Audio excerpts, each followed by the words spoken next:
Let's go on to the Swan on the ladder barrel. So Chris, I'm going to have you come on over here.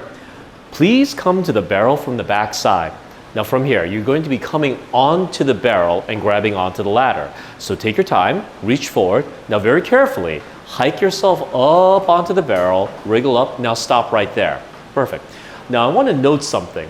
When you initially get your client onto this barrel, the thing you want to look at is the head clearance. So note that if I have this positioning with the hips, make sure that the head does not interfere with the ladder. So if I look at him right now, Chris is just a little bit too close. So I'm going to take him off. So Chris, come on down and find the ground. So this is a great example of, even if you think it's kind of sort of okay, I highly recommend that if you even have the faintest inkling that they're going to injure themselves in any fashion, get your client off and then change the equipment so that they're going to be safer. That little extra preventative measure at the beginning could make sure that you don't have a rather serious injury later. All right, so Chris, come on up.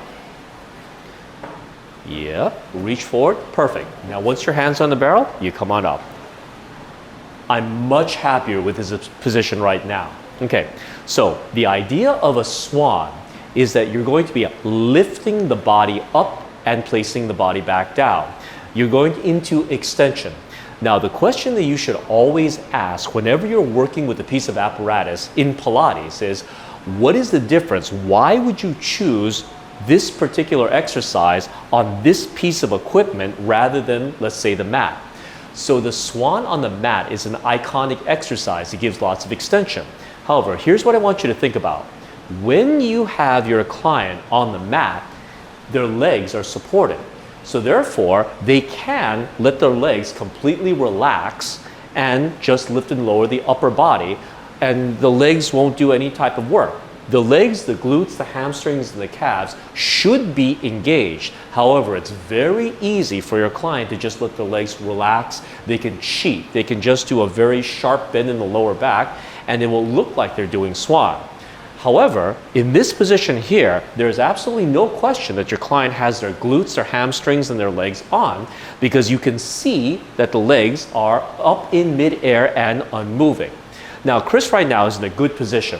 His legs are perfectly straight with his spine. Now, the second I get him moving, what might happen is that his legs may drop. So, Chris, I'm going to ask you to quote-unquote do it wrong. So can you push down onto the barrel and lift up and the legs will just drop? This right here is extraordinarily common. If you tell your client to lift and lower, so go up and down, perfect, right back up, you'll find that the legs will seesaw. And if you as an instructor are only concentrating on the shoulder structure, how their elbows are moving, how their neck is, you may totally miss the fact that the legs are going up and down. And so, yes, is your client getting some work done in the upper body, in the shoulder girdle, the triceps? True. But they're missing out on what this ladder barrel offers you as a diagnostic tool. So this is a great way to figure out if your client is actually using their lower body the way that they're supposed to. So this is a way that it's almost like a litmus test to see if they have good form. Now, the other thing that you really want to look at once you've sorted out the legs is the elbow angle. Now, the elbow angle is essential here. Now, I'm going to have Chris do a different hand position. So keep one hand on the ladder, the other hand goes down onto perhaps the second rung, and then you move the other hand and keep your elbows tucked in.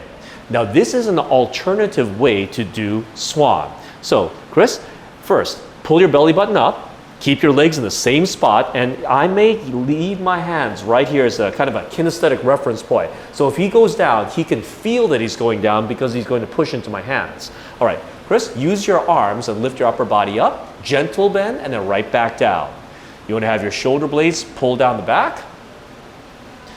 One smooth curve all the way from the lumbar spine up to the crown of the head. Note that Chris is not doing a pez neck type thing by lifting the chin way up and looking forward. So come on up and show us the pez neck.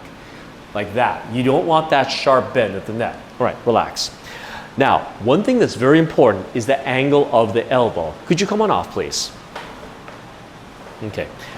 The human arm is built so that the elbow does not like to be bent past 90 degrees with any type of significant load on this. If you have the elbow bent past 90 degrees, what will happen is you could strain the tricep tendon. It doesn't like going through that sharp curve. Not only that, you won't be able to execute any type of athletic movement with any type of speed, any type of strength. For instance, let me show you. Chris, could you come on right over here and place that arm into a position right here with, like, you know what, a little bit more than a 90 degree. Get into an athletic stance, and what I'm going to do is I'm going to push against this arm. Now, he's quite strong, so I have absolutely no doubt he's going to be able to fight me off. There's no way I'm going to get that elbow to bend. However, I want you to watch something. If I position his arm at a super 90 degree angle like so, what happens is, okay, now I'm going to push on this right here at the end and then fight me. Notice that he has trouble fighting me off. He's still big and strong, so he's able to fight and fend me off a little bit. But the important thing is, this sharp bend makes it so that he's unable to exhibit all of his strength and bring his strength to bear against this bending.